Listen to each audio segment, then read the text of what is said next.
This is the flat Earth. This is a dome. Okay? Let's just go. There's a dome. There's a dome now. Okay, there's a new aspect of the flat Earth. Let's go. There's a dome, right? Okay. And the Earth is literally, as it's rotating, the sun is in a triple A. I mean, it was within the figure of infinity of the A. And it's moving because last night I could FaceTime a friend of mine in Atlanta. It was dark in Atlanta and it was dark in LA. You know, in the middle of the night, it's going to be dark everywhere. Okay, so everything is just, as the sun is moving within this dome. Now, the only reason, and I remember saying this to somebody, I said, you got to watch the beginning of the movie Gravity. The moon is 283,000 miles, right? From here. And no, it's 280,000 degrees below zero. Like, it is so cold in space. There's almost no way for us to exist in space. And it's so cold that you can't do the things that they are acting like they were able to do. So when they showed the satellite. Space is 2.7 Kelvin, which is minus 455 degrees. Minus 450, what? Or 270 degrees, minus 270 degrees Celsius. Really cold. What spaceship is going to withstand that cold? What outfit is going to withstand that cold? None. Well, so when they showed them outside the space station going around and doing. Well, see, there's this thing in cars, right, called a heater. And when you press it, you can set the temperature and then hot air comes out and makes everything warm. I'm pretty sure they figured out one of these for a spaceship. Can't. Really?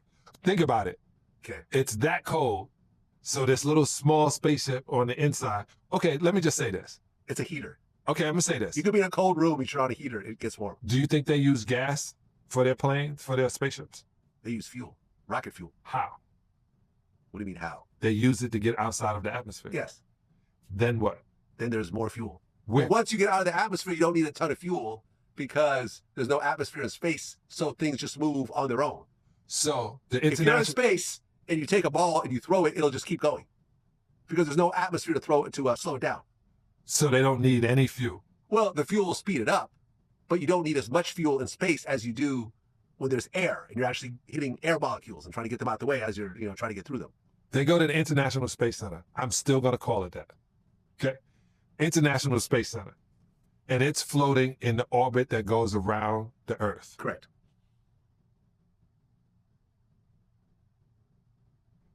They can't go any further than that into space. They have. They can't go any further. So they just hit a wall? There's the atmosphere, there's a dome, you just hit the dome and that's that? That's it. That's it? Okay. You can't go outside. What happens when you go over the edge? Edge of what? The Earth. Because if it's flat, then there's an edge. Right. But there's an edge to our part. It's still flattened. Like, there's no edge to it. I know it sounds crazy. It sounds crazy. Okay. But within our dome, within our space, are these outer lines. And then there's more outer lines. Okay. Now, you do know that, like, some flat earthers went to Antarctica to prove the Earth was flat, and they realized once they got there that the sun didn't go down. And they have all basically said, okay, our mistake. It actually is round. Right. Because on the top, what they should have done is calculated the sun goes like this. Ah, yes, the figure eight.